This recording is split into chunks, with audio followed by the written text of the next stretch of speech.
Dear chosen one, there are souls in this world who were never meant to blend in. They were born to shift the atmosphere, to break cycles, and to carry a light so bright it makes the shadows uncomfortable. These individuals walk through fire and still smell like grace.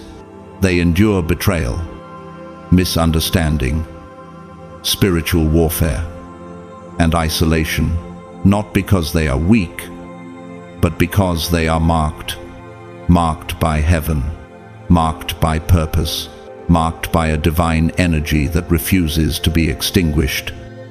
No matter how intense the opposition, chosen ones are the quiet warriors, the light bearers, the ones who heal others even while they're still healing themselves.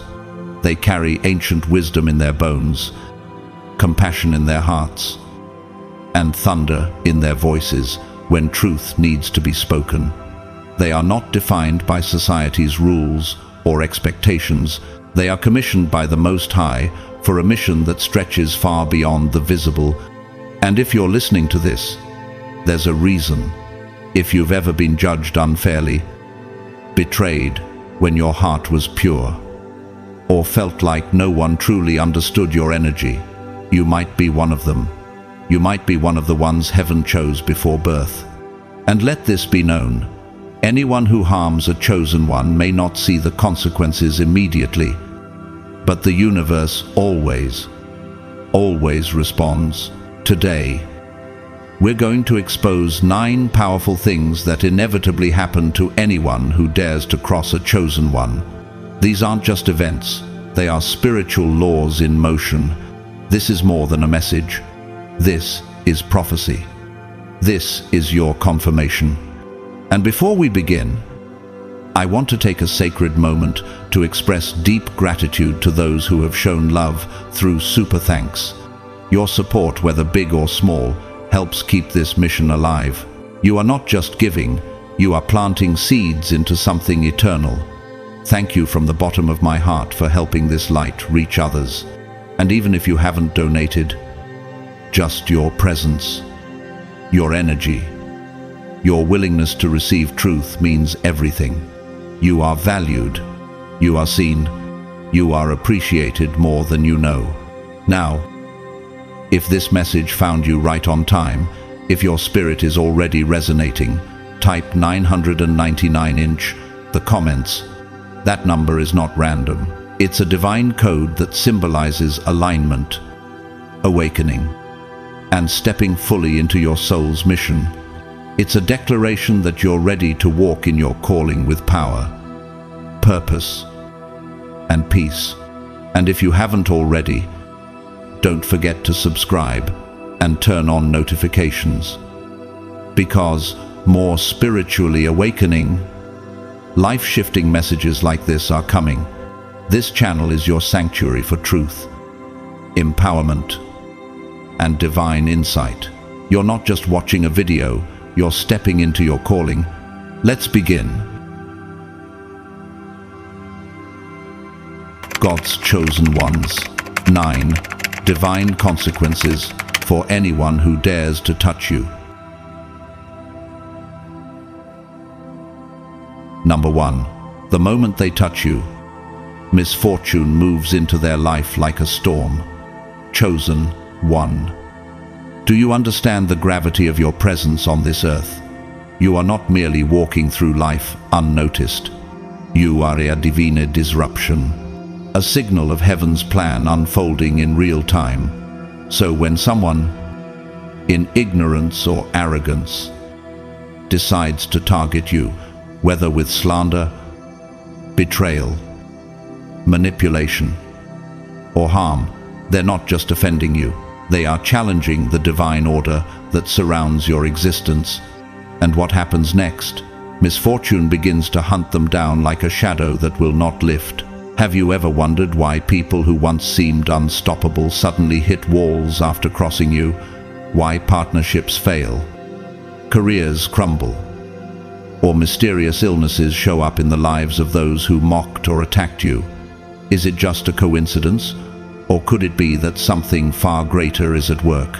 You see, When anyone lays a hand physically, spiritually, or emotionally on a chosen one, they are striking against the divine current itself. A chosen one does not walk alone. You are covered, you are encoded with divine frequency truth, restoration, clarity, and higher purpose. You carry the weight of generations, the wisdom of ancestors, and the breath of God. Interfering with your journey is like placing a hand over a burning star and expecting not to get scorched. The universe reacts because you are not just another person on this planet. You are a mirror of divine justice, a living prophecy. So when someone tries to wound you, cheat you, or deceive you, their energy doesn't just get lost in the air. It circles back, only it doesn't return in the same size. It comes back multiplied. Let's be clear, this isn't revenge. This is divine calibration. The law of cause and effect, working as designed, as Galatians 6:7 reminds us. Do not be deceived. God is not mocked. For whatever one sows, that will he also reap. When someone sows harm toward you, their harvest will not be sweet. It will be bitter, sudden, and sobering. Think about Pharaoh. He oppressed God's people, ignoring every sign to let them go. But when he hardened his heart against the chosen ones, what followed was a wave of plagues, confusion, and destruction. Not because God is cruel, but because God is just. When divine protection is ignored, divine consequence is inevitable. Have you heard the story of Joan of Arc? She was chosen, young, fearless, and deeply aligned with heaven's voice. But those who conspired to betray and condemn her eventually found their names stained in history. The same court that sentenced her later declared her innocent for bay. Her accusers' legacies were marked by shame. This is the justice of heaven. It doesn't always come overnight, but it always comes. Or take the example of Nelson Mandela. Though imprisoned, slandered, and abused by systems and individuals, he rose again, his name echoing in peace while his oppressors faded into obscurity. You see, chosen ones may be touched, but they are never destroyed. Those who try often end up unraveling themselves. Why does this happen? Why do people's lives fall apart after they come against you? Chosen one? Because divine energy operates like a boomerang. Psalm 105:14-15 speaks this clearly. He permitted no one to do them wrong. Yes, he rebuked kings for their sakes, saying, "Do not touch my anointed ones, and do my prophets no harm." This isn't poetic language, it's spiritual law. You are the anointed one in that scripture. And that warning isn't empty. It carries weight. It carries judgment. Let's go deeper. Many people who come against you don't even realize the spiritual gravity of their actions. They think they're just gossiping, just taking credit for your ideas, just manipulating a situation to their benefit.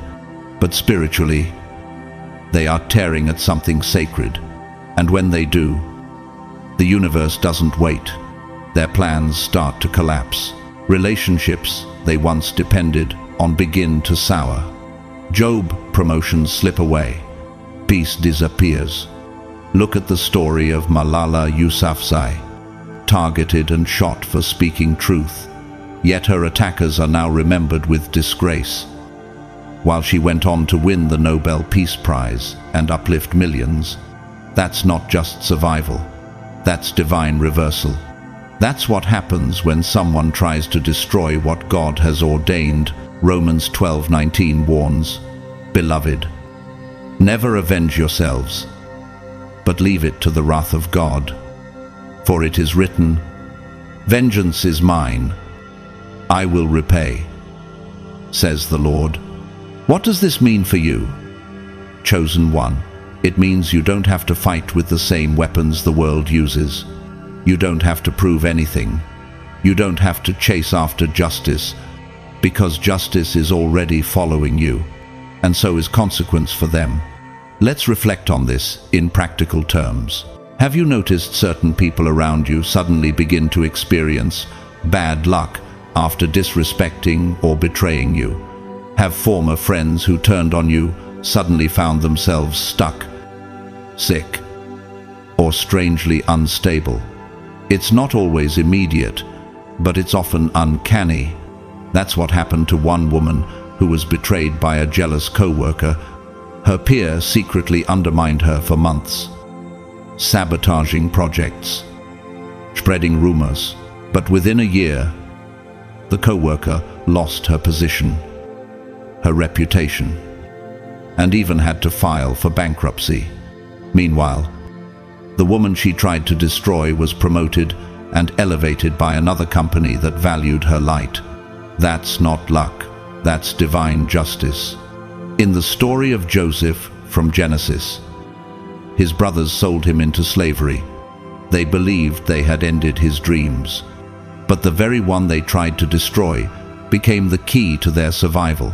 Years later, they stood before Joseph in Egypt, unaware that the brother they had betrayed would now decide their fate. Isn't that the pattern? The stone the builders rejected always becomes the cornerstone. Another example, Dr. Martin Luther King Jr. faced threats, violence, and prison. Yet the more people tried to silence him, the louder his impact grew. Those who plotted his downfall lost their power and respect as history unfolded. Dr. King's name is celebrated across nations. That is the evidence of divine favor. That is what it means to be chosen. 1 Peter 3:12 declares, "For the eyes of the Lord are on the righteous, and his ears are open to their prayer. But the face of the Lord is against those who do evil." That's not a metaphor. That's a promise, and it applies to you. When someone plots against you, they're not just facing your response, they're attracting divine resistance. Chosen one, you don't need to retaliate. Your silence carries weight. Your restraint is louder than any scream, and your very existence activates justice. This is why people who hurt you often begin to feel like they're cursed. But it's not a curse, it's correction. The universe is setting things right. Let's not forget Harriet Tubman. She was hunted, threatened, and attacked by systems of evil.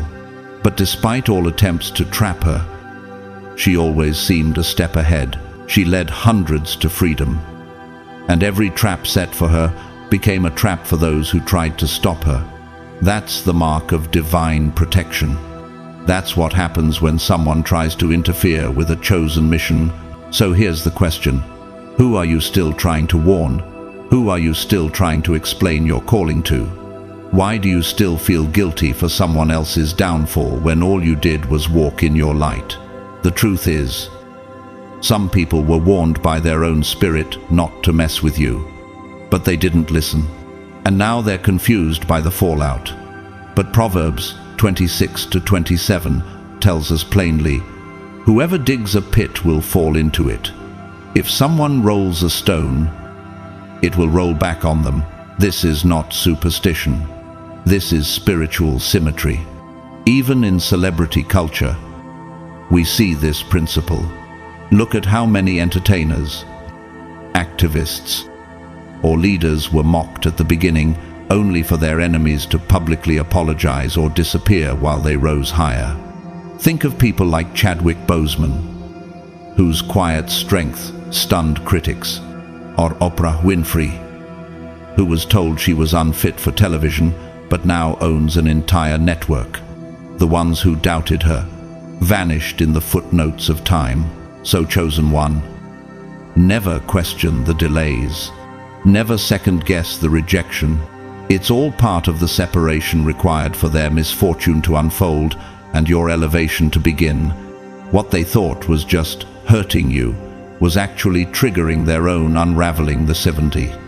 Because your protection is real, your covering is active, and divine consequence is already scheduled. Let's close with Isaiah 54:17. No weapon formed against you shall prosper, and every tongue that rises against you in judgment you shall condemn. This is the heritage of the servants of the Lord, and that includes you. This is your inheritance.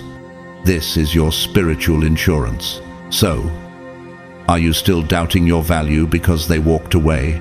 Are you still wondering if you're the problem while everything around them collapses?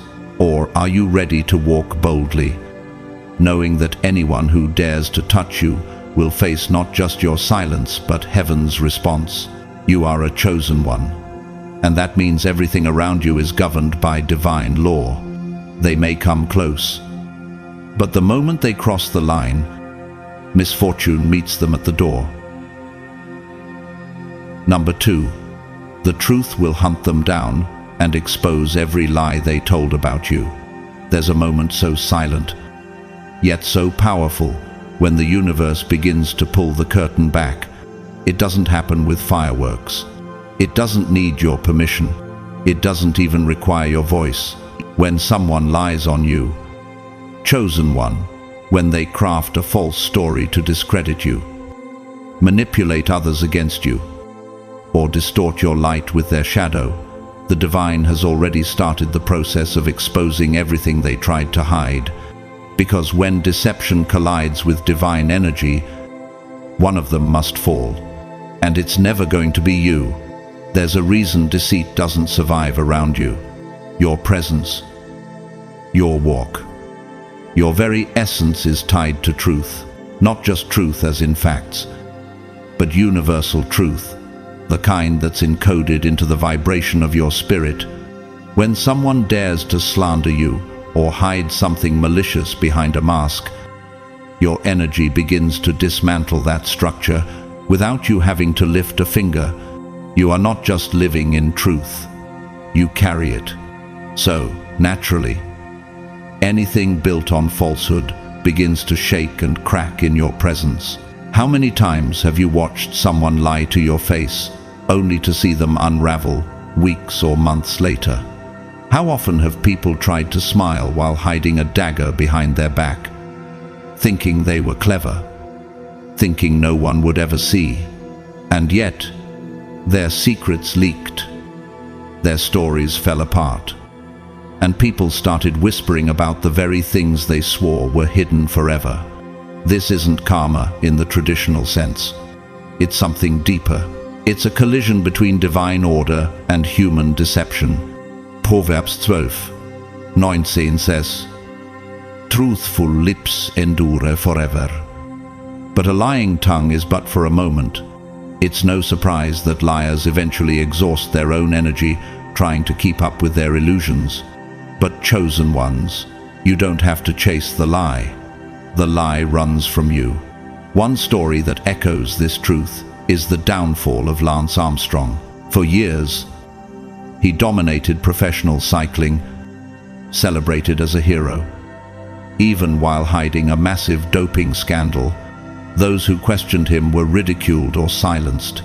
But eventually, the layers fell off. The truth came out, not because his accusers were louder, but because deception cannot be sustained under divine scrutiny. And what happened?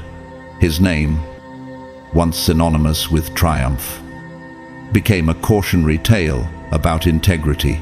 That is what happens when secrets try to hide too long in the face of truth. There's a reason so many people who lied about you suddenly start fumbling their words when your name comes up. They feel it. That spiritual pressure, that invisible weight that says, enough. The truth is stepping forward now. Have you noticed how the same people who tried to tarnish your image start avoiding eye contact when others mention your wins? That's not guilt alone, it's exposure in progress. And you, chosen one, you didn't even have to defend yourself. You didn't retaliate. You didn't try to control the narrative. You let the vibration of truth do the work. And slowly but surely, he did. John 8:32 declares, "Then you will know the truth, and the truth will set you free." That freedom isn't just for you, it's also a sentence for those who tried to imprison your reputation with lies. Because the same truth that liberates the righteous exposes the deceitful. Look at the story of Watergate. President Nixon's web of secrecy was dense and calculated, but even with power, position, and cover-ups, the truth surfaced. The lies cracked under their own weight, and the world saw what had been hidden. Why? Because deception has a shelf life, and when a chosen one is involved, even indirectly the expiration date comes faster. There was once a woman whose co-worker spread vicious lies to get her demoted. She didn't argue. She didn't campaign to clear her name. She kept walking in excellence and integrity. Months later, that same co-worker was caught manipulating expense reports and lost their job. Not only did the truth about the fraud come out, but so did the lies about her. Leadership apologized. She was promoted, and everyone saw who she really was and who the deceiver truly had been all along. This is the pattern. The deeper the betrayal, the louder the truth echoes when it finally breaks free. Psalm 101:1-7 says, "No one who practices deceit shall dwell in my house. No one who utters lies shall continue before my eyes." When you are chosen, the house you dwell in is truth. Falsehood cannot remain in your orbit. It's not personal. It's spiritual law. There are those who build entire personas on pretense, smiling in public, hiding cruelty in private. But when they step into your frequency, chosen one, something strange starts happening. They can't maintain the illusion. Their contradictions become more obvious. Their alliances begin to break. People who once admired them start to question things. The false light dims, the masks melt, and everything they were so desperate to protect starts slipping through their fingers. Tiger Woods was once the perfect American sports icon, disciplined, clean-cut, unstoppable. But behind the scenes, a series of personal betrayals and secrets were hidden from the public until they weren't. The truth didn't just crack his image, it changed how people viewed the system that enabled the cover-up. That's the power of truth when it rises, and it always does. Sometimes the exposure doesn't come in scandal, but in whispers, quiet conversations that start spreading. Former enablers begin to distance themselves. Opportunities begin to dry up. Supporters shift their allegiance. This is divine exposure, working quietly but effectively. A clearing of the stage before the main light shines. Chosen one. Your energy is the alarm system that wakes up sleeping justice. Even if you don't see it immediately, the vibration is set. The moment someone deceives you, and from that point on, everything hidden begins to unravel. Psalm 37:6 promises. He will bring forth your righteousness as the light, and your justice as the noonday. That means your vindication doesn't need to be orchestrated. It's already written. And the exposure of others, that's part of the prophecy too. Take the case of Theranos and Elizabeth Holmes. She appeared to be a Silicon Valley miracle, brilliant, poised, unstoppable. But the truth was completely different. Whistleblowers came forward, and suddenly, the empire crumbled. The closer her company came to touching real people's lives with its deception, the faster the truth rose. Why? Because deception eventually collapses under its own weight. And when people of integrity, people like you, are in the picture, that collapse happens faster, even in ministry. This principle reigns. Leaders who preach one thing but live another eventually find themselves stripped of their platform, Why? Because divine truth isn't loyal to titles. It's loyal to integrity. When you're aligned with God, truth becomes your protection and their exposure becomes inevitable. Eclesiastes 12:14 says, "For God will bring every deed into judgment, including every hidden thing, whether it is good or evil." So when someone tries to manipulate you, slander you, or hide their betrayal behind charm, they are simply accelerating their own reveal. What they don't realize is that when they lied about you, they activated a spiritual alarm. The universe does not sleep when falsehood moves against truth. It responds, quietly at first, then suddenly, all at once. Even historical figures like Judas Iscariot remind us of this divine law. His betrayal of Jesus was done in secret with a kiss, no less, but the exposure came quickly. Guilt consumed him. His name became synonymous with treachery for thousands of years. That's what happens when you betray someone walking in divine purpose. The consequence is not just temporary, it echoes through legacy. So while others may play games, while they think their deception is clever, their exposure is already underway. It may not be loud, it may not even be immediate, but it will be undeniable. People often wonder why so many golden reputations fall apart so suddenly. The answer is, they were never built on truth. And when someone harms a chosen one to preserve a lie, that lie disintegrates faster than they can rebuild it. So let the liars talk. Let the manipulators spin their stories. You, chosen one, don't need to engage. Your alignment with truth is louder than their performance. And as each layer of falsehood peels away, you will be elevated not just in the eyes of others, but in the clarity of your own spirit. Because the truth doesn't just protect you, it fights for you. Number 3, they try to drain you, but end up draining themselves. There's something about you, chosen one, that people can't quite explain. It's not just your words, your presence, or even your kindness. It's your frequency.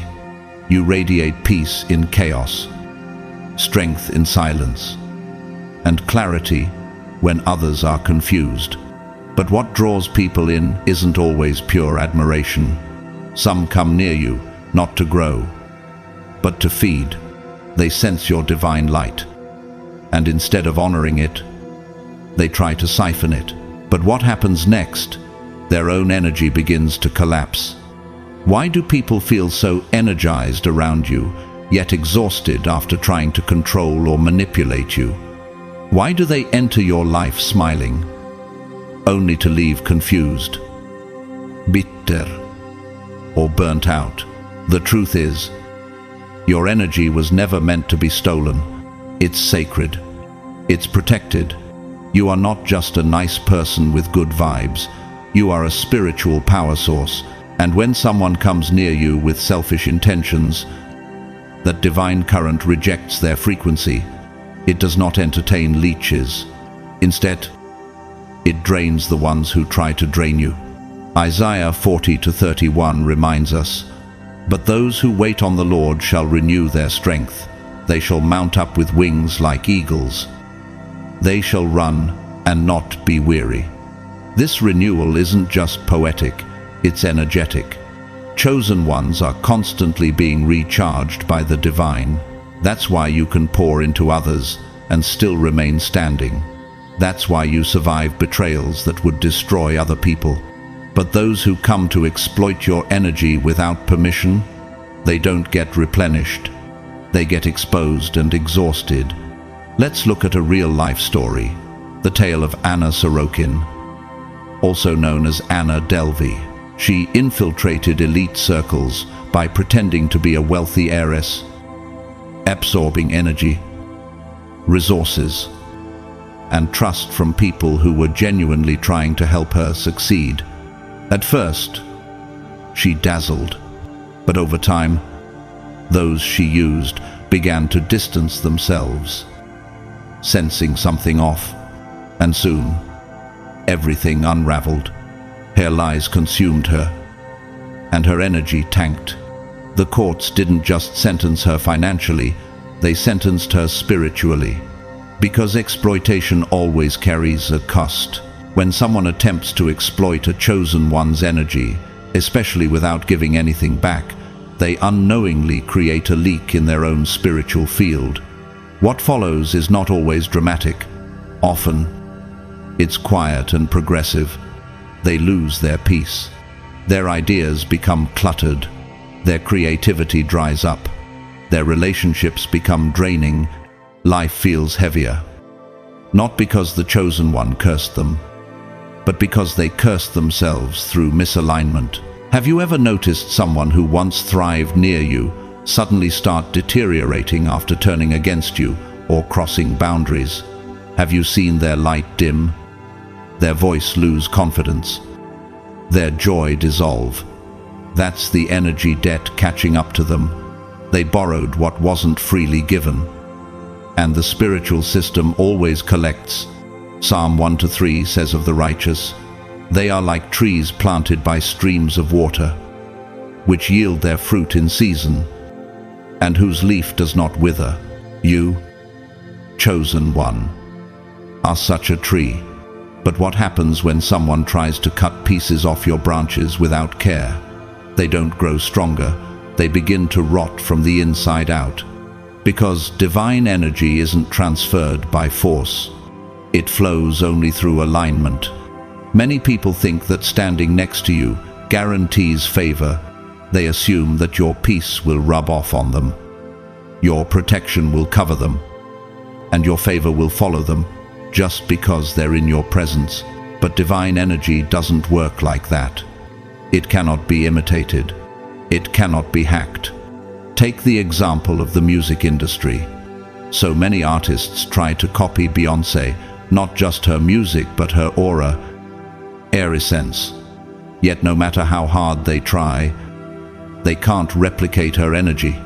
Because what fuels her is something cultivated, sacred, and deeply protected. Her strength doesn't come from imitation, it comes from alignment. Those who try to mimic her without the spiritual foundation often burn out quickly, forgotten as fast as they rose. The chosen carry something that can't be copied, and those who try to take it without reverence end up spiritually bankrupt. What's behind this strange exhaustion that follows those who mess with you? It's energetic misalignment. It's like trying to plug a rusted device into a live electric socket. Instead of charging, the device short-circuits. Instead of gaining power, it gets destroyed. 1 John 4 declares, "Greater is he that is in you than he that is in the world." That inner force is not passive, it's active. It recognizes spiritual parasites. It blocks energetic theft. That's why the people who tried to use you for your light end up in the dark themselves. There was once a man who constantly leaned on a friend who happened to be a chosen one. At first, the relationship seemed mutual, but over time, the friend noticed this man never gave, only took. He drained her with his problems, guilted her for attention, and mocked her boundaries. When she finally cut him off, his life spiraled. He lost his job, his relationship, and fell into depression. It wasn't punishment. It was imbalance catching up to him. He had become dependent on someone else's divine source while refusing to cultivate his own. Even Hollywood reflects this pattern. Consider the tragic decline of people like Amy Winehouse, surrounded by individuals who wanted her energy, her voice, her fame, her soul, yet few truly protected or poured back into her. The result? Collapse. Because when you feed on light without respect, darkness multiplies. And you, chosen one, you feel it too. You've had moments when someone left your space, and you felt lighter, clearer, as if a fog lifted. That's because they weren't connecting with you, they were feeding off you. And once you disconnected, your frequency realigned, and their energy fell apart. But you didn't have to do anything cruel. You didn't cast a spell. You didn't seek revenge. You simply stayed in alignment. That was enough. Exodus 14:14 confirms this beautifully. The Lord will fight for you. You need only to be still. Stillness is your sword, and your presence is your power. Think of Whitney Houston. So many around her wanted access to her energy, but few wanted to protect her soul. She had a voice that healed nations. Yet people saw her as a resource instead of a daughter of God. And as she became more spiritually drained, the consequences became tragic. This is what happens when divine vessels are surrounded by takers. It ends in depletion for them, and sometimes painfully for the chosen one too. So why do people who try to manipulate you end up empty themselves? Because they are trying to operate on a frequency they don't respect. And when you disrespect divine energy, you don't just lose access, you lose equilibrium. Proverbs 4:23 advises. Above all else, guard your heart, for everything you do flows from it. That isn't just good advice, it's spiritual strategy. Your heart, your energy, your essence, it's a wellspring, but it must be guarded. Not everyone deserves access, and those who try to break in without invitation will experience the consequences of trespassing. Some of you have already seen this. Former lovers who tried to manipulate your emotions now struggle to connect with anyone. Friends who took from you without pouring back now find themselves isolated. Co-workers who tried to dim your shine are now unseen and uninspired. It's not because you wished them harm, it's because divine energy corrects imbalances by design. Even the biblical story of Delilah and Samson speaks volumes. She sought to extract power from someone chosen by God, not for love, but for personal gain. And though she succeeded for a moment, the entire situation collapsed. Samson's fall wasn't permanent, but Delilah's story didn't end in glory. It faded into history with shame, because manipulating a divine vessel always brings fallout. So, if you've ever felt guilty for walking away from someone who drained you, release that guilt. You weren't being cold, you were protecting your alignment. If someone's proximity to you left them worse off, it wasn't your fault. It was their intention that triggered their depletion. Let's end with this. Ephesians 6:10 tells us, "Finally, be strong in the Lord and in His mighty power." That power doesn't just protect, it reflects. And when others come with selfish motives, they see their reflection clearly. That's why their energy crumbles. They touched something pure without reverence, and the universe answered accordingly. Your light is not up for grabs. Your essence is not a public charger. You are chosen, you are protected, and those who try to feed on you without integrity will always find themselves running on empty. Number 4, when they touch your mission, karma finds them fast, and it strikes where it hurts most. Karma is not superstition. It's not just some vague idea whispered in spiritual circles or printed on fortune cookies. Karma is law energetic, divine, and irreversible. For most people, it moves slowly, like a tide gradually rising to meet their choices. But for those who dare to interfere with the life of a chosen one, karma acceleratis. It sharpens, it lands with precision, because you, chosen one, are not just living for yourself. You are on assignment. And when someone interferes with your calling, they aren't just making a poor choice, they are activating a karmic storm. Why is it that someone can mistreat dozens of people and go untouched, yet the moment they lie on you, betray you, or sabotage your peace, their world begins to fall apart?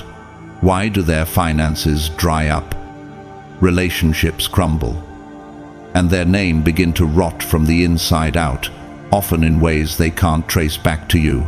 Because they didn't just target a person, they violated sacred alignment. Your life is not casual. You are not here by accident. Your steps are orchestrated. Your voice carries spiritual weight. And your presence influences frequencies you may not even be aware of. So when someone throws a stone into the stream of your destiny, they don't just cause ripples, they create a backlash that inevitably returns, multiplied.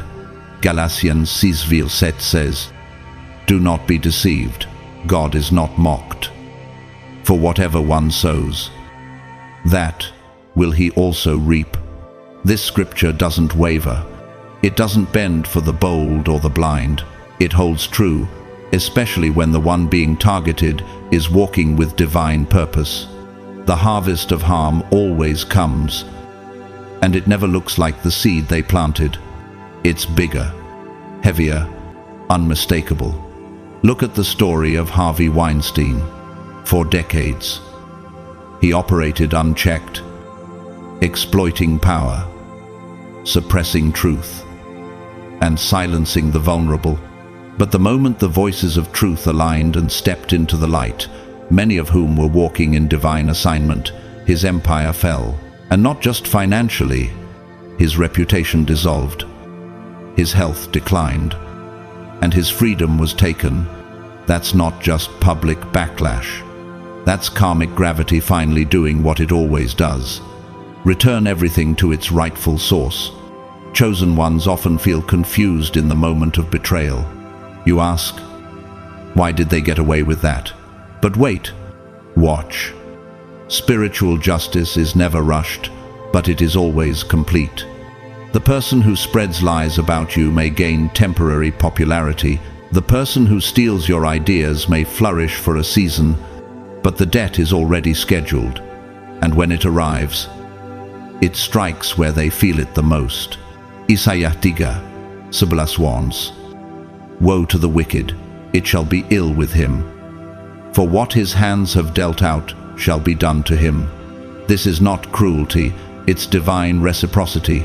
When someone touches your peace, disrupts your calling, or manipulates your energy, what they've done does not vanish. It's written into the spiritual ledger, and justice is only a matter of time. Have you seen people who slandered you now become the subject of gossip themselves? Have you watched those who once mocked your faith now struggle with mental instability or emotional unrest? It's not a coincidence. It's karmic alignment.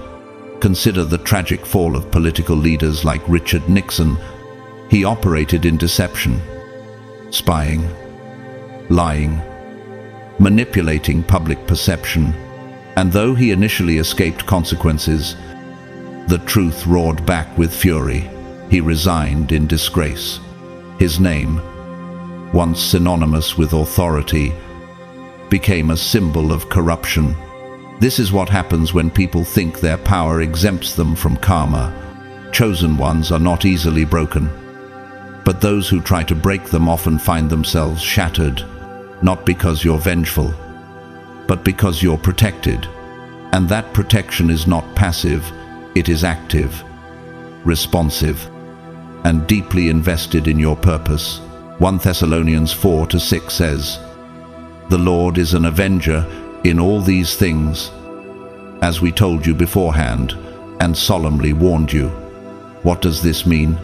It means you're not the one who needs to plot revenge. The universe has already appointed justice.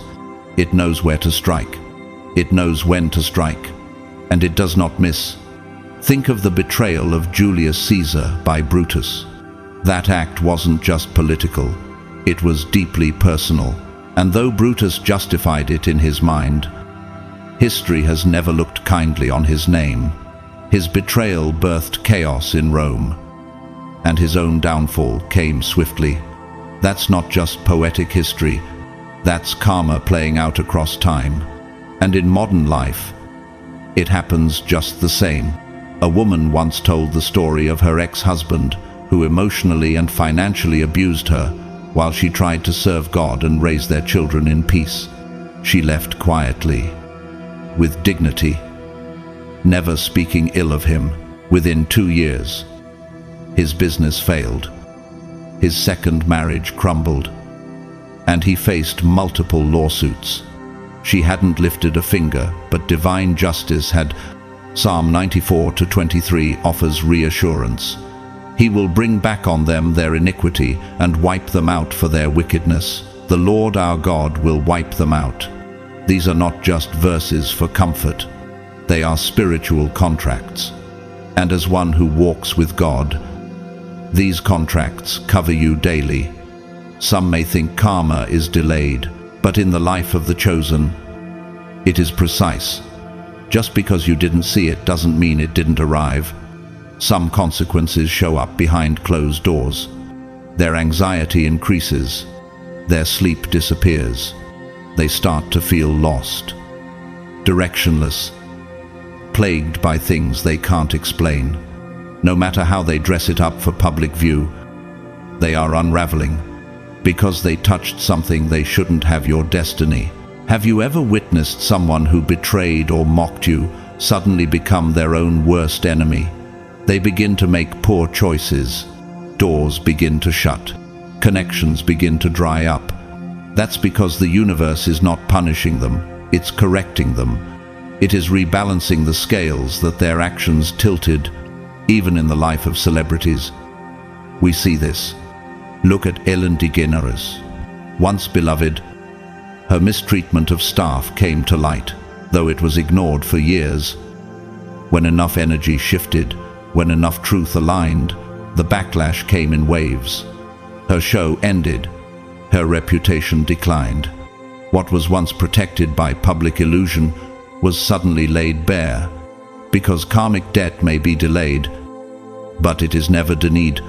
And for you, chosen one, this is why you must never fear what others try to do behind your back. Lies, betrayal, sabotage. It may hurt, but it cannot halt what God has ordained. What they do to you, they do to themselves. The energy returns. Proverbs 26:27 echoes this clearly. Whoever digs a pit will fall into it. If someone rolls a stone, it will roll back on them. This is universal design. You do not need to chase justice. You are justice embodied. Your very presence commands order, and when others disrupt it, their own lives begin to reflect the chaos they sowed. Even in historical revolutions, this principle shows up. Those who silenced truth-tellers, like the dictators who jailed Nelson Mandela, were eventually overthrown. Mandela Russe, the system fell, and what looked like defeat became divine elevation. The message is clear. When someone comes against you, they are not simply making a personal mistake, they are altering the course of their own life. The spiritual backlash may touch their health, their wealth, or their mental clarity. It may touch their children, their legacy, or their peace, because nothing aimed at you goes unseen. You were chosen for a reason. You carry a frequency that upholds balance. Anyone who tries to interfere with that balance isn't punished. They are simply held accountable by the very universe they tried to manipulate. So when they lie on you, walk away. When they mock you, stay still.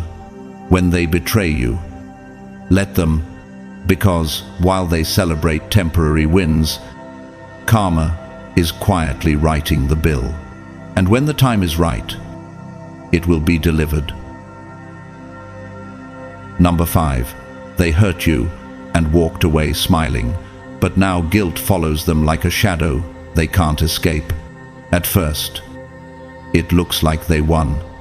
They lied on you, betrayed you, manipulated you, and still walked away with their head held high. They might have even laughed. From the outside, it seems they got everything they wanted: applause, attention, opportunity, influence.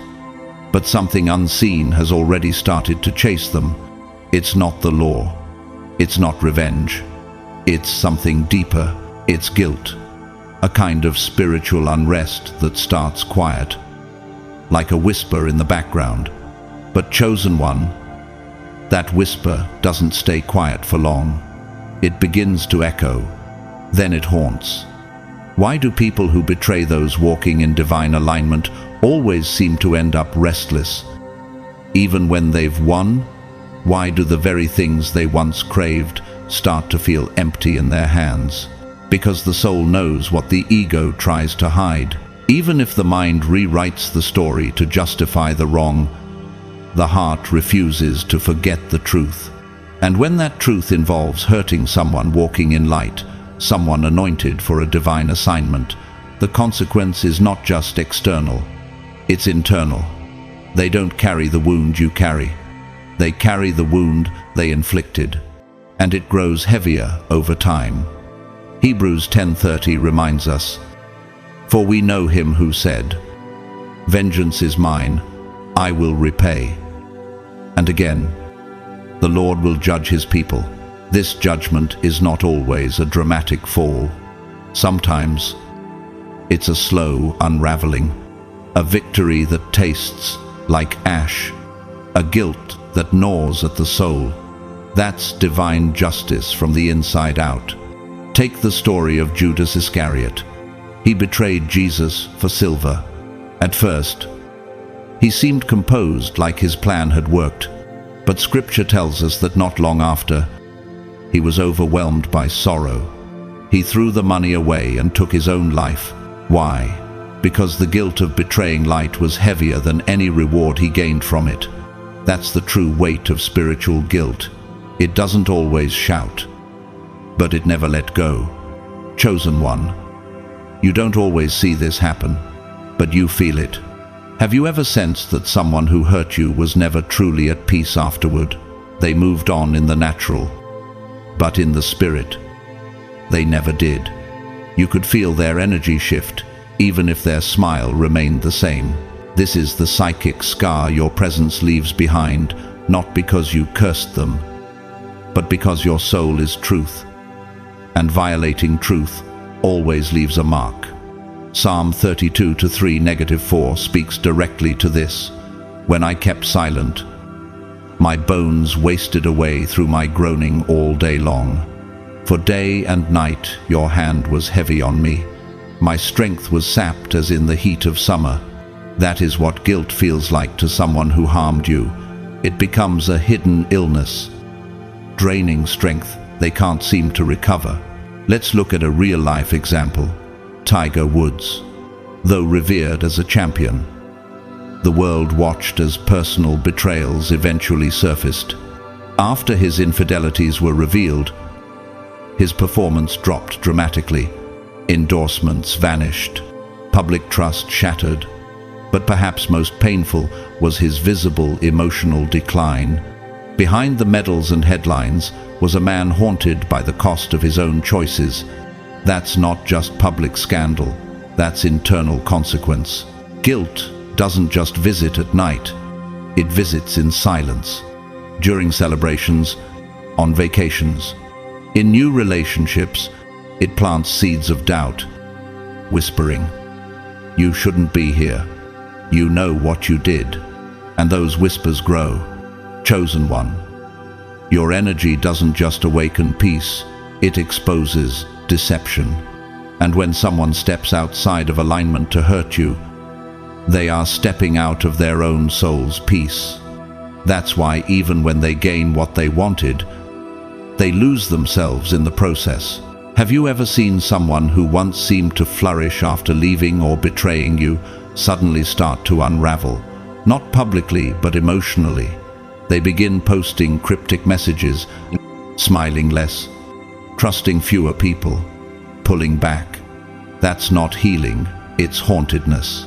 One woman shared how her best friend betrayed her for a man they both knew. At first, the friend gloated. The relationship moved fast, but within months, the man cheated. The friend spiraled into depression, and worse. Even years later, every new relationship she tried felt empty. Why? Because her soul had marked the moment she crossed someone walking in spiritual truth. And that scar kept speaking. Isaiah 57, 20-21 says, "But the wicked are like the tossing sea, which cannot rest, whose waves cast up mire and mud. There is no peace, says my God, for the wicked." That wickedness doesn't require evil plotting. It can be as simple as knowingly harming someone sent by God. That kind of action ensures restlessness. Even celebrities reveal this pattern. Chris Brown once stood at the top of the music industry. But after the incident with Rihanna, public love became complicated. Though he maintained a career, there was a visible shift in his energy. Scandals followed. Trust never fully returned. His name became a symbol not just of talent, but of regret. And that's the truth of divine guilt. It doesn't erase success, but it poisons it. It turns victory into torment, because chosen ones carry sacred frequency, and those who violate it carry the evidence with them. Have you noticed that some people who wronged you still try to stay close, watching you online, asking mutual friends about you, liking your posts from the shadows? That's not curiosity, that's conscience. They're not checking in, they're checking their spiritual pulse, wondering if the thing they did has been fully exposed, or if you've finally forgotten. But here's the twist. Even when you forgive them, their soul might still feel bound, because guilt isn't removed by being forgiven, it's removed by repentance, and many never get that far. Take the case of Lance Armstrong. After years of denying his doping scandal and mocking whistleblowers, he finally confessed. But the damage had already carved deep grooves in his legacy. His own conscience had forced the confession, but it couldn't erase the internal corrosion caused by years of deception. Psalm 38:4-6 captures this sorrow well. "My guilt has overwhelmed me like a burden too heavy to bear. I am bowed down and brought very low. All day long I go about mourning." That mourning is spiritual. It is invisible to most, but unmistakable to those living it. Chosen one. Your path may be lonely, but it is not without justice. You don't need to hope for their downfall. Guilt is already doing its job, and while you are healing, growing, rising, they are questioning, remembering, regretting. Even in their happiest moments, something feels missing. That's the echo of what they did to you. Martin Luther King Jr. once said, "The arc of the moral universe is long, but it bends toward justice." And that justice is often internal before it becomes external. Some of your enemies may never fall in public, but they've already fallen in spirit. You just weren't meant to see it. So what do you do when you feel tempted to retaliate? You remember that the soul never forgets what it has done to light, and even if the world claps for them, their heart carries the truth. Your job is not to expose. Your job is to keep rising, keep shining, keep healing, because in time, guilt will do what you never needed to. Number 6. They didn't just lose you, they lost their divine breakthrough and don't even know it yet. They thought you were just another person passing through, just another kind soul, just another shoulder, another friend, another partner. But chosen one, you weren't just a person in their life, you were a blessing wearing human skin. You were heaven's answer, wrapped in humility. And when they lied to you, mistreated you, or pushed you away, they didn't just lose a connection, they forfeited the spiritual elevation that your presence was designed to unlock. What if you were the opportunity they'd been praying for? What if you were the reason they were starting to feel peace after years of chaos? What if the love, wisdom, or covering you gave was the very thing shielding them from collapse, and the moment they betrayed it, everything started to break? You see, the tragedy of offending a chosen one isn't just about guilt. It's about loss. Not just emotional loss, but spiritual deprivation. Salmo 84:11 declares, "For the Lord God is a sun and shield. The Lord bestows favor and honor. No good thing does he withhold from those who walk uprightly." That includes favor transferred through people. Sometimes God sends help, not through miracles in the sky, but through humans who are vessels of that miracle. That's what you were to them. Take the biblical story of Joseph. His brothers, driven by envy, sold him into slavery. But they didn't realize they were discarding their future savior. Years later, the same brother they betrayed became the gatekeeper of their survival. Had they honored him, their lives would have overflowed with grace sooner.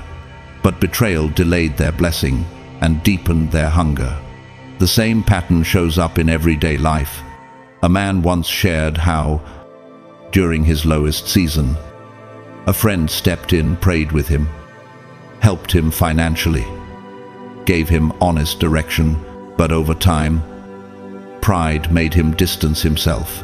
He began to mock her faith, take her support for granted, and eventually cut ties. Years later, he faced major setbacks. In his words, "It wasn't just her I missed. It was what came through her peace, clarity, purpose." The blessing hadn't been the friendship alone. It had been the divine grace moving through her presence. How many people have walked away from you, not knowing they just walked away from their open door? How many ex-friends, lovers, co-workers, or even family members treated you like you were replaceable, only to spend the next years searching for a feeling they can't describe but can't seem to find again? That feeling was your divine frequency, and now that it's gone, they're haunted by the absence of what they didn't value when it was near. Deuteronomy 28:2 offers a blueprint of divine blessing, "And all these blessings shall come upon you and overtake you, if you obey the voice of the Lord your God." You, chosen one, are one of those blessings. When someone honors your presence, their life begins to shift. Doors open, clarity returns, provision flows. But when they disobey that spiritual prompting, when they mistreat the one sent by God, they block the very abundance they asked for. Let's look at a public example. Robin Williams. So many around him benefited from his joy, his talent, his generosity. But reports surfaced after his death of individuals who had taken advantage of him emotionally and financially, and after he was gone, they spoke of regret, not just for losing him as a man, but for losing the energy, love, and laughter he radiated like sunlight. That's how the loss of a chosen one feels, like a permanent shift in the temperature of your world. This is why life seems to slow down for those who have harmed or discarded someone walking in divine purpose. Suddenly, opportunities stall. The right people stop showing up. Creative ideas begin to dry up. Synchronicities vanish. They might think it's just bad timing, but what they're experiencing is spiritual disconnection. They unplugged from grace the moment they unplugged from you. Have you ever noticed that people who used to glow when they were around you seem dimmer now, that their energy feels heavier, their conversations more scattered, their eyes more distant? That's not coincidence. That's spiritual depletion. They stepped outside the stream that was watering them, and now the dryness begins to show. A modern-day example: consider Meghan Markle's departure from the royal family.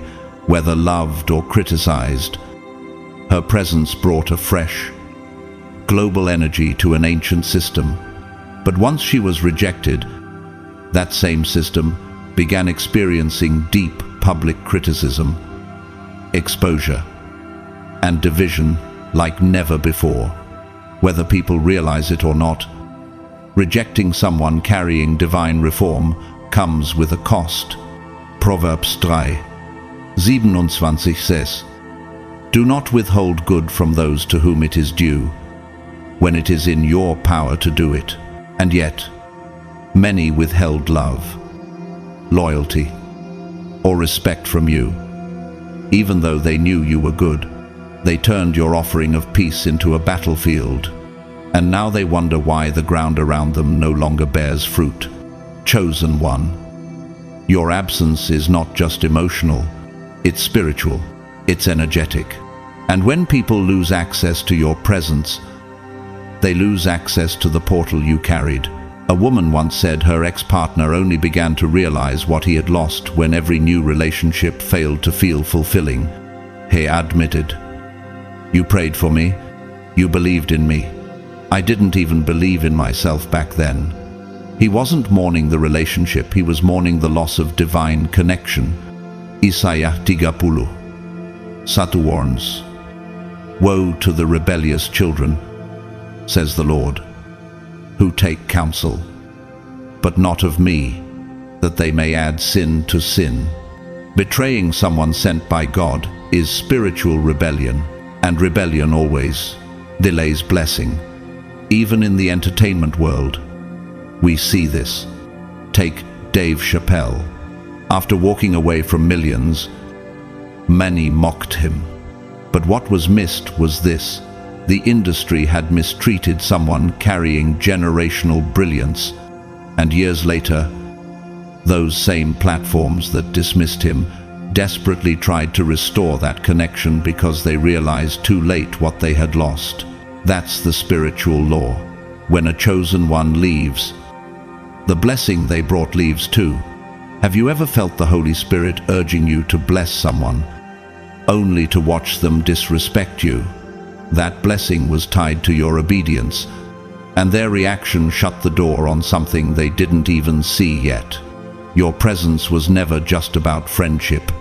You were sent to open portals for healing, for clarity, for breakthrough. And when they closed the door on you, they unknowingly closed the door on their next season. That's why they feel stuck. That's why life feels out of sync. That's why their joy feels artificial. Because what once flowed through you to them has now been rerouted to someone who knows how to receive it. Jeremiah 17:5 lays it bare. "Cursed is the one who trusts in man, who draws strength from mere flesh, and whose heart turns away from the Lord." And mistreating a chosen one is one of the clearest signs that someone's heart is misaligned. So while they chase new connections, they will search for something they can't name. They will enter new rooms, meet new people, try new paths, but nothing will feel quite right. The peace is gone. The covering is gone. The divine flow is gone. And unless they humble themselves, acknowledge the blessing they mishandled, and seek redemption, not from you, but from God, they will remain just outside of the grace they once held in their hands. You were more than a moment. You were a miracle. Number 7. The moment they interfered with your calling. Their own path locked shut. There is a stillness, heavy and inescapable, that descends upon anyone who chooses to block the path of a chosen one.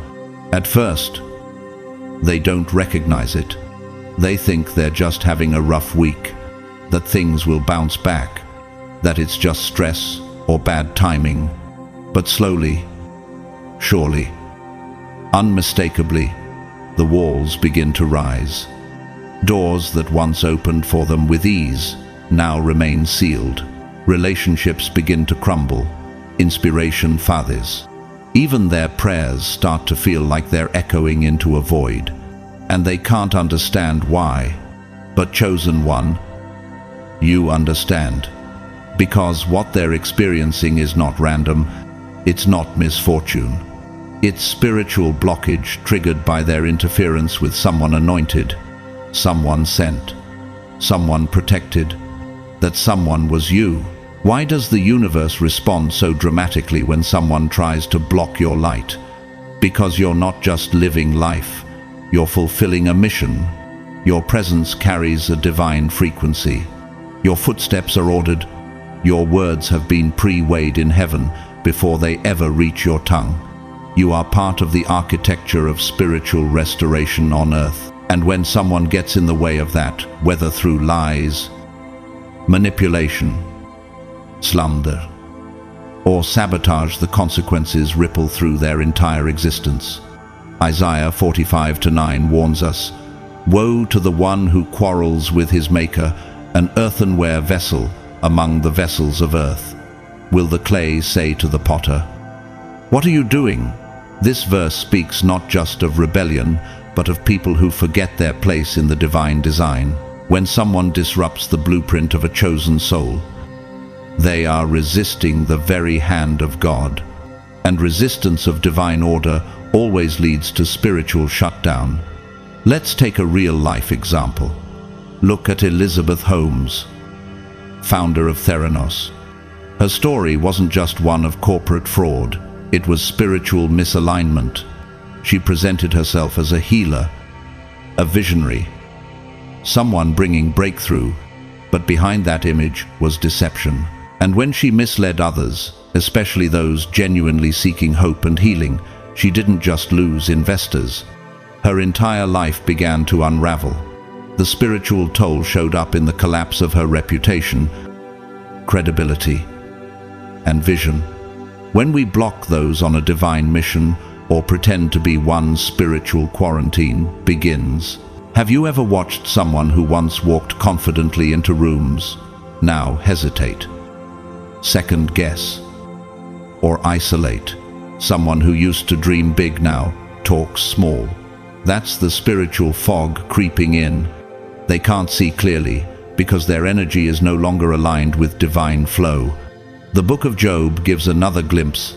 Job's friends misjudged and condemned him while he was in divine testing. But after God restored Job, he made it clear. His anger burned against those who had spoken wrongly.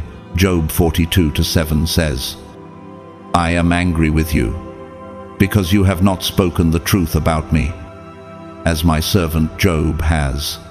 And those friends had to seek Job's prayers just to be restored. That's spiritual blockage in action. They weren't permitted to move forward until peace was made with the chosen.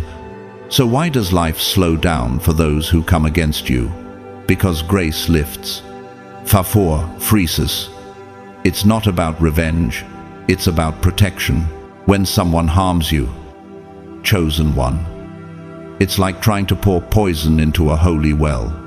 The divine doesn't retaliate in rage, it responds with boundaries. The doors begin to close, not to hurt them, but to halt the spread of disruption. Have you noticed how certain people who wronged you can't seem to build anything lasting? New relationships fade fast. Their energy feels chaotic.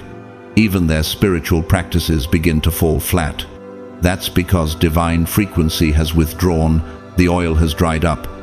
Psalm 1:4-6 says, "Not so the wicked.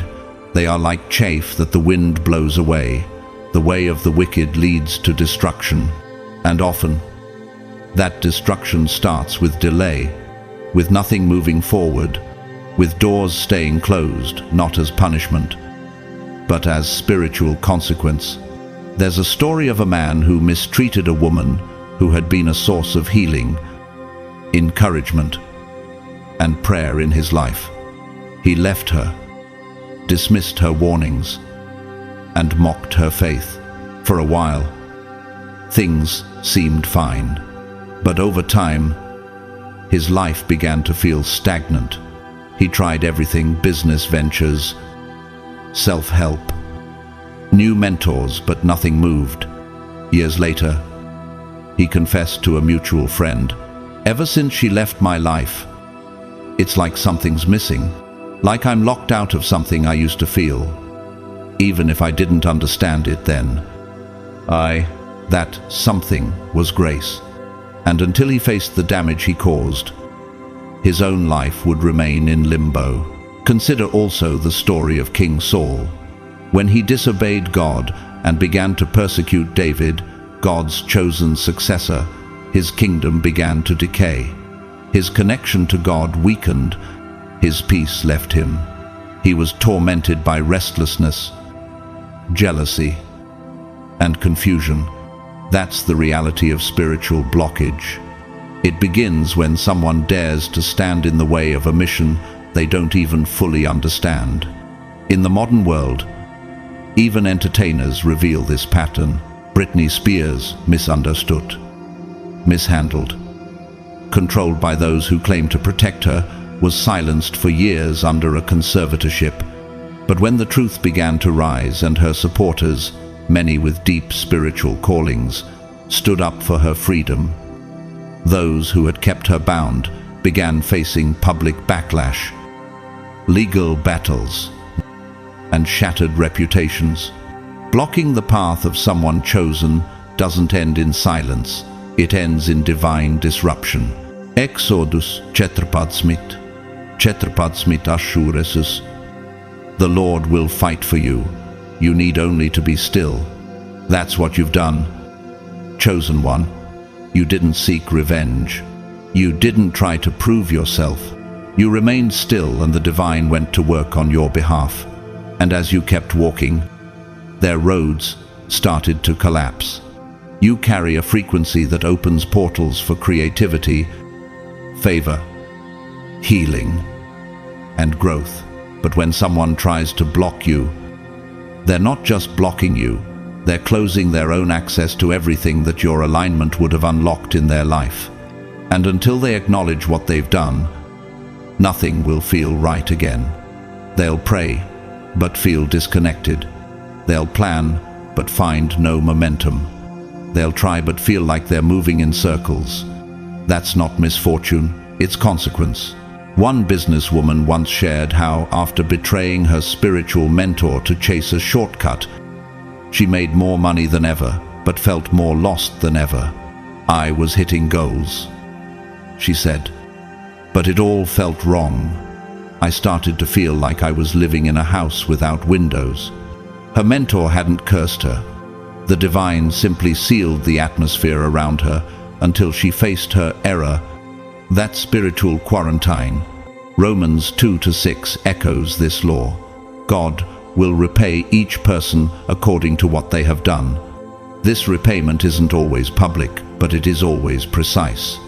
For those who interfere with the journey of a chosen one, life becomes a maze with no exit until amends are made. So, chosen one, I don't wonder why their life looks like it's moving in slow motion while yours keeps rising. Don't second-guess the silence you kept while they tried to slander your name. They may have thought they were getting ahead, but spiritually, they've been stopped in their tracks.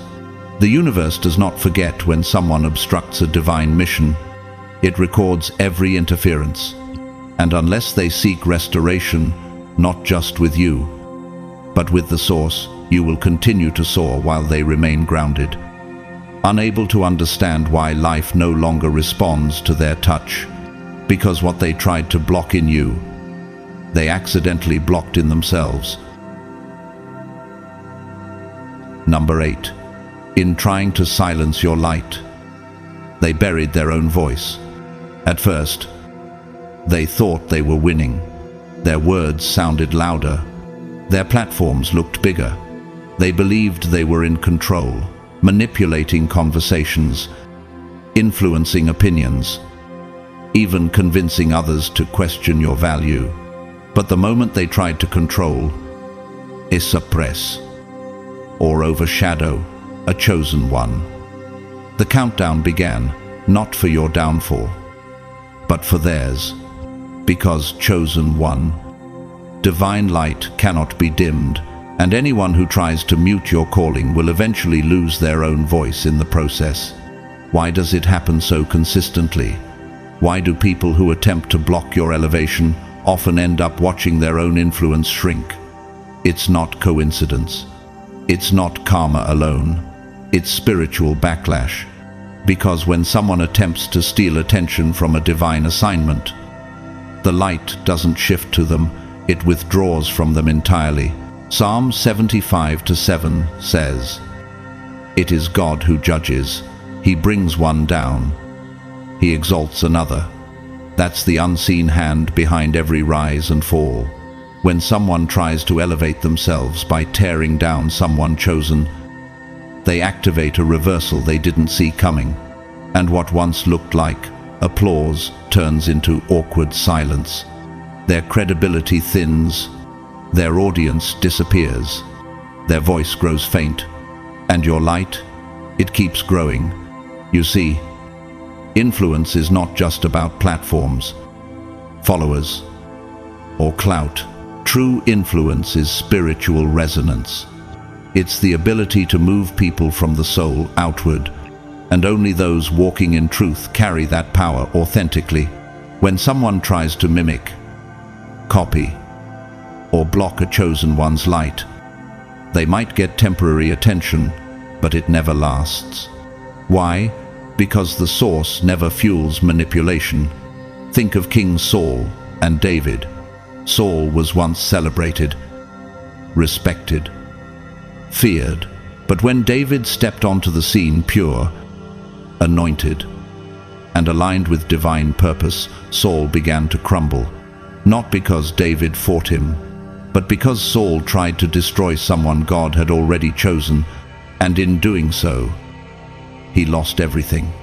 His people stopped listening. His authority weakened. Even his own spirit deteriorated.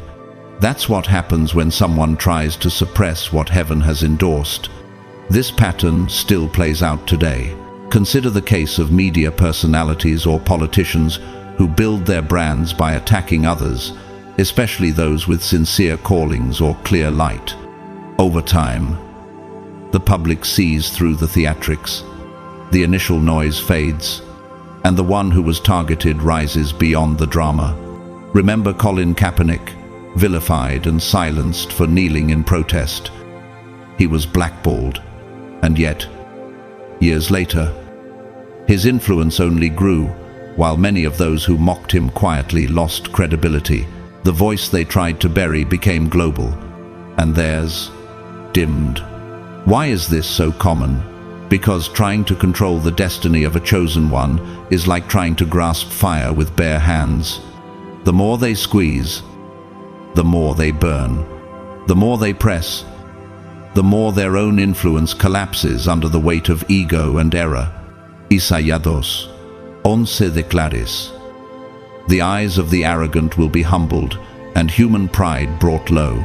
The Lord alone will be exalted in that day, and often He exalts His chosen by allowing the schemes of their enemies to expose themselves. Their desperation becomes obvious. Their attacks start sounding bitter, and while they're busy plotting, you're just glowing. Have you ever watched someone's words grow more aggressive, more desperate, more petty as your peace grew deeper? That's the unraveling. That's what it looks like when influence begins to slip through the fingers of those who misused it. Even in the tech world, we saw this with MySpace founder Tom Anderson, once the face of early social media. He faded into obscurity while platforms built on purpose and innovation like Facebook and later platforms eclipsed his presence. Influence without alignment eventually dissolves. Position doesn't equal power if it's not supported by divine truth. Chosen one. You were never sent to compete, you were sent to reveal, and your very presence exposes what's fake, forced, or manipulative. That's why those who try to overshadow you end up being overshadowed by your consistency, by your peace, by your growth. You're not trying to prove anything, and that's exactly why your light keeps expanding. There was a woman who led a quiet ministry at her job. She never promoted herself, never sought applause, but others, threatened by her light, began to spread rumors and form cliques. Over time, those very people started facing subtle declines in influence, in team respect, in confidence. Meanwhile, she was promoted. Eventually, the same ones who once mocked her asked for her guidance, not because she argued, but because her results spoke louder than their gossip. Matthew 5:14-15 says, "You are the light of the world. A town built on a hill cannot be hidden, neither do people light a lamp and put it under a bowl. You, chosen one, were never meant to be dimmed. And the more someone tries to cover you, the more they expose their own darkness. Have you noticed that those who tried to compete with you begin to recycle the same words, the same energy, the same tactics while you continue evolving? That's because influence tied to ego becomes stale, but influence rooted in divine alignment remains fresh, relevant, and undeniable. Take Oprah Winfrey. For decades, she was doubted, criticized, even attacked by rival media figures. But her light wasn't dependent on trend, it was tied to mission. Many of her critics have since faded into the background, while her influence only deepens across generations. That's the power of chosen energy. It doesn't shout, it shines.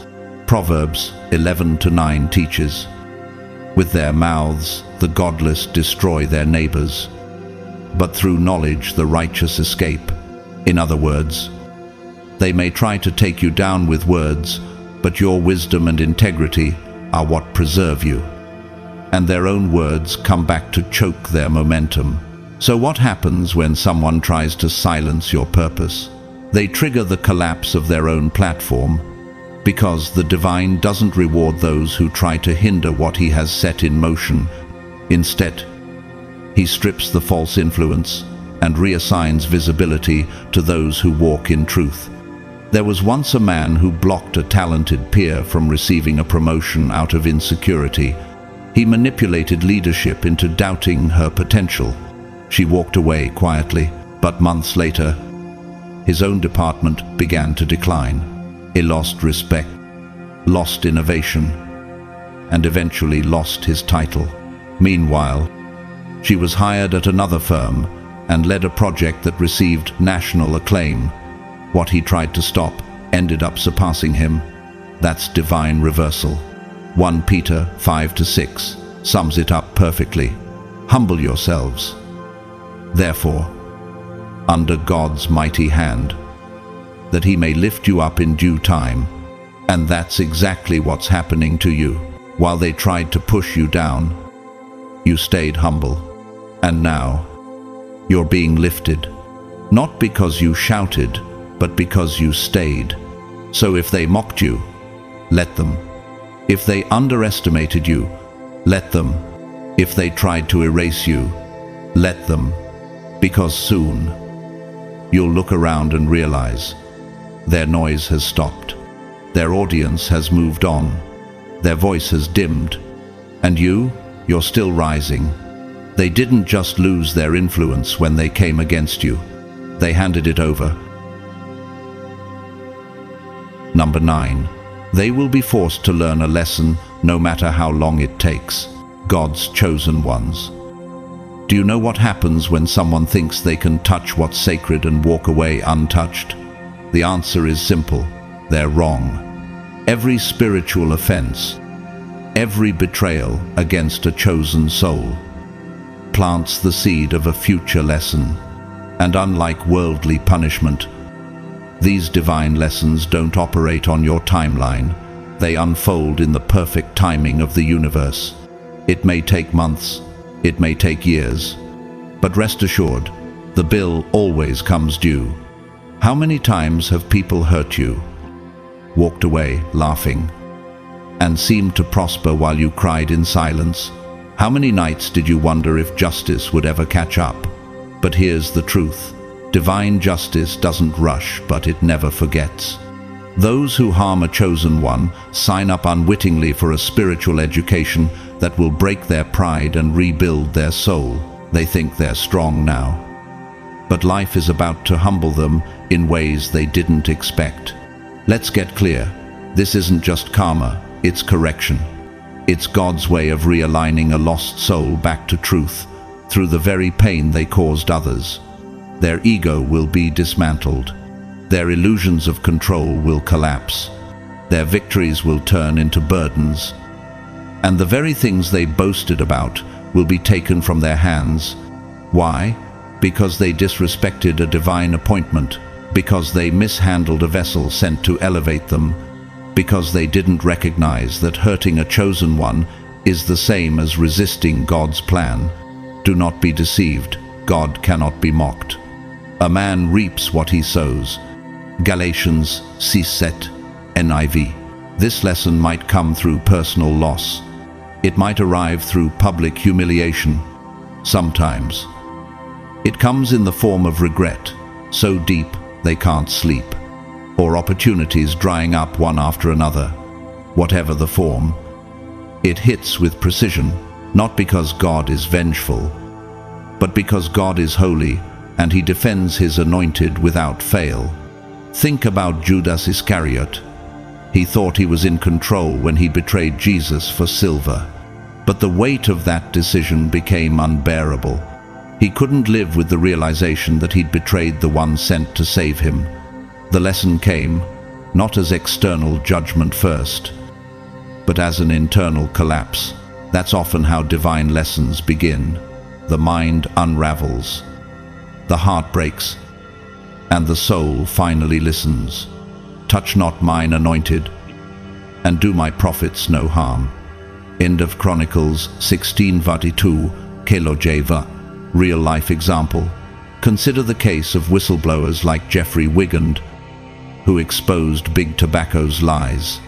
When people tried to discredit him, ruin him, even threaten him, they thought they had the power. But what happened? The truth prevailed. Those who tried to crush him ended up exposed themselves. The system that tried to silence him had to learn, you cannot destroy someone who stands in alignment with truth. The lesson hit hard and publicly. Or look at Monica Lewinsky, once shamed and ridiculed, used as a scapegoat, while others maintained power. But over the years, narratives shifted. She reclaimed her voice, became a powerful advocate against cyberbullying and public shaming. Meanwhile, many who once judged her are now held accountable in ways they never anticipated. Lessons come when pride meets the wall of truth. For the Lord disciplines the one he loves, and he chastises every son whom he receives. Hebrews 12:6. Do you see it now? When someone interferes with the destiny of a chosen one, they're not just delaying that person's journey, they're delaying their own growth. Because the universe will always find a way to redirect arrogance into humility, cruelty into empathy, ignorance into awareness. But the road there is often paved with hardship. Let's not forget spiritual teacher Eckhart Tolle, who openly shares about his intense depression and ego collapse before his awakening. He was forced to face himself, and only after that breakdown did his breakthrough come. That's what happens to many who try to control or manipulate a chosen one. Eventually, they're led into their own night of the soul, where all masks fall, and the only thing left is truth. The Lord is a God of justice. Blessed are all who wait for him. Isaiah 30:18 NIV. Have you ever asked yourself, why did they treat me that way when all I did was love them? Or, why does it feel like they got away with it? Here's your answer. They didn't. They never will. The pain you endured became their lesson plan. The tears you cried became their classroom. The light you carried now shines brighter because of the contrast they brought, and the very act of harming you set a timer on their own awakening. Another example. Look at Tiger Woods' public downfall. Years of success came crashing down due to personal failures. But that downfall wasn't random. It was a divine lesson. It stripped him of arrogance, forced him to reflect, and reshaped his understanding of success, integrity, and vulnerability. And only after that breaking did true growth begin. You may not always witness the moment their lesson lands. Sometimes it happens in secret, far from public view. But God sees, the Spirit sees, and your peace doesn't require their apology. It rests in knowing that spiritual balance is guaranteed. He will repay them for their sins and destroy them for their wickedness. The Lord our God will destroy them. Psalm Tishaim ve'arba, Asarim ve'shalosh, NIV. So, chosen one, hold your head high. Your presence was a gift. Your absence will be their awakening. And their awakening, though painful, might be the very thing that finally leads them back to the truth. You didn't lose anything by being pure-hearted. They're the ones who lost the chance to evolve beside someone marked by God. Beloved, if you're a chosen one, let this be your comfort. You do not need revenge. You do not need to stoop low or match their darkness. The real power lies in your peace. Just walk boldly in your truth. Remain rooted in your divine assignment. Stay aligned with the light that guides your steps. And watch as the universe, in its perfect timing, writes justice into the story. You are not forgotten. You are not forsaken. You are protected, covered, and surrounded by favor that cannot be faked or forced. Every weapon formed against you will fail, not because you're lucky, but because you're chosen. And if someone hurt you, if they lied, betrayed, or tried to dim your light, just wait. They will learn, not by your hand, but by divine consequence. In time, they'll understand exactly who they were dealing with, because chosen ones don't have to speak loudly to be heard by heaven. You are seen, you are chosen, and most importantly, you are never alone. Thank you so much for staying with me until the end of this message. Whether you're here for the first time or you've been part of this journey for a while, your presence matters more than you know. Every view, every comment, every share, it tells me that the light is reaching those it was meant for. And for that, I am deeply, deeply grateful. If you feel led to support this work, you can now give through Super Thanks right here on YouTube. It helps keep this mission alive, this message flowing, and this light spreading to more and more chosen ones across the world. But please hear me clearly. Whether you donate or not, I am still incredibly thankful for you. Your presence, your prayers, your energy, they are a blessing in themselves. May divine favor chase you down. May every delay turn into deliverance. May your heart be protected, your path be cleared, and your name be whispered in rooms of divine breakthrough. I speak abundance over your life. I speak clarity over your next step. And I speak restoration over everything the enemy tried to steal. Because you're not just anyone, you are God's chosen one. Until next time, stay strong, stay aligned, and never doubt how powerful your presence truly is. With love and light, God bless you.